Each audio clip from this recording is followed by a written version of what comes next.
Menteri PMK Muhadjir Effendi mengeluarkan kebijakan terkait larangan mudik pada tanggal 6 sampai 17 Mei 2021 ini. Kebijakan tersebut direspon publik melalui komentar-komentar para netizen di media sosial, terutama di YouTube, pro dan kontra. Pendapat para netizen beragam. Dari keberagaman pendapat para netizen ini, coba dikumpulkan secara garis besar bisa saya sebutkan ada kurang lebihnya 8 poin utama.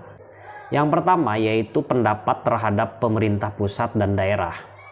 Kasus COVID-19 ini dianggap masih tinggi, sehingga larangan tersebut memang layak harus dilakukan.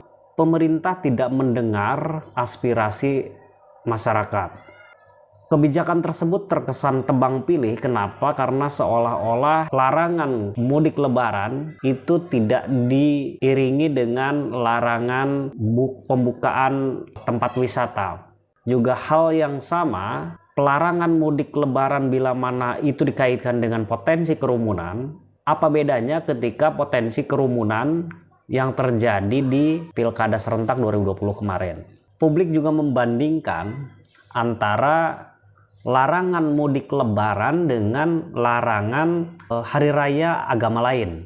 Kemudian poin yang kedua, potensi kegaduhan masyarakat, di mana masyarakat tidak percaya bahwa larangan mudik ini mengurangi COVID-19. Semestinya menurut mereka bahwa larangan mudik ini tidak perlu. Yang perlu dilakukan adalah protokol kesehatan saja yang perlu diperketat. Kemudian juga perbandingan larangan mudik sekarang dengan larangan mudik tahun lalu. Kondisi larangan mudik saat ini akan direspon masyarakat seperti halnya tahun lalu. Pada tahun lalu mereka banyak yang melanggar. Kemudian juga larangan mudik ini diduga tidak akan efektif. Dianggap bahwa larangan mudik ini tidak berdampak signifikan terhadap penurunan laju COVID-19. Berikutnya yang keenam yaitu penekanan laju COVID-19.